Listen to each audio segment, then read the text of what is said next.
Oh, let's go. Oh, alis na kami. Ikot kami dun. Mami, Oh, da! hold. Oh, hold ka dito, hold. Mami, mami! Nasaan mami mo? Tiger. Oh, mahulog ka. Lapit ka. Ay, there is basketball. Oh, punta tayo sa basketball court. So, yan, mga kadadita. Good morning. Yan, kasama ko ulit ang aking apo. Papasyal kami. So, kasama yung aming 4-wheel bike. Ayan. So, pupunta kami sa basketball court. So, samahan nyo kami, guys.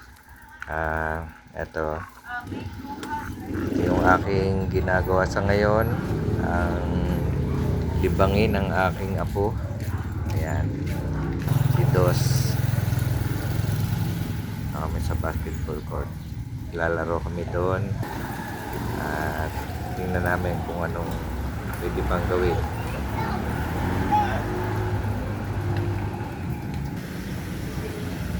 Yun, nga pala, itong aming 4-wheel bike, nakikita nung iba. So tinatanong ako paano ko ginawa. So simple lang yung guys, simple lang yung pagkakagawa ko nito.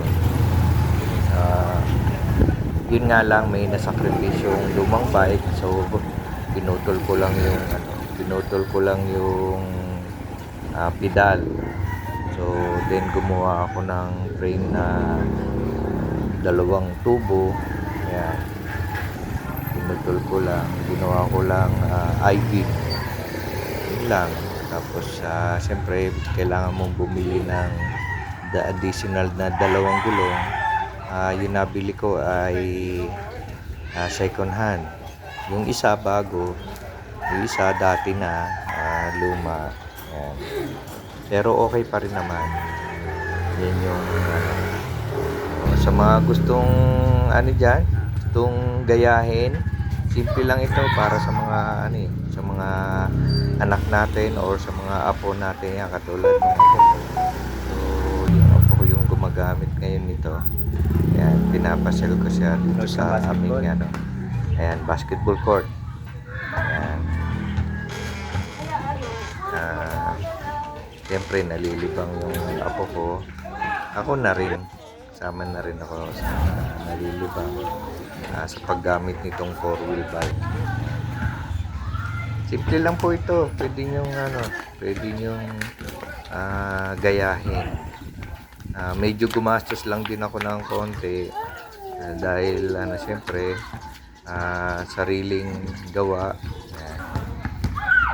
Nilagyan ko ng upuan para sa apo ko sa likuran.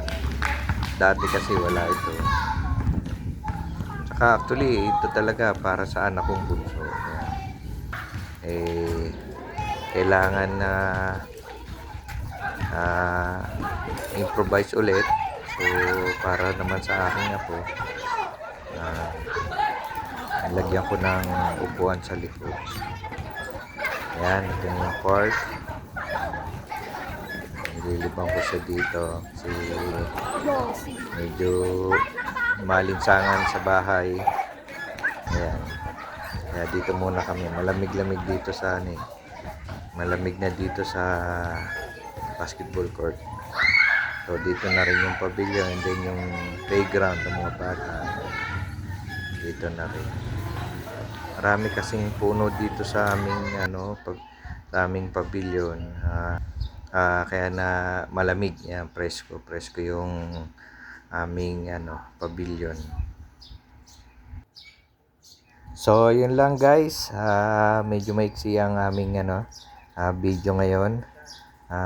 Salamat sa pagsama sa amin. Ayan, uwi na kami. Ito na yung ito na yung aming bahay. So hanggang sa muli, samahan nyo po kami ulit ng aking apo sa aming pamamasyal. Salamat!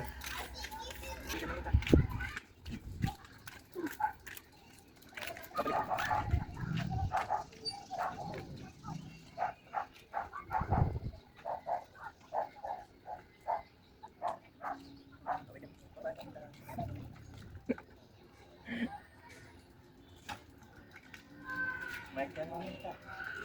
Manta man.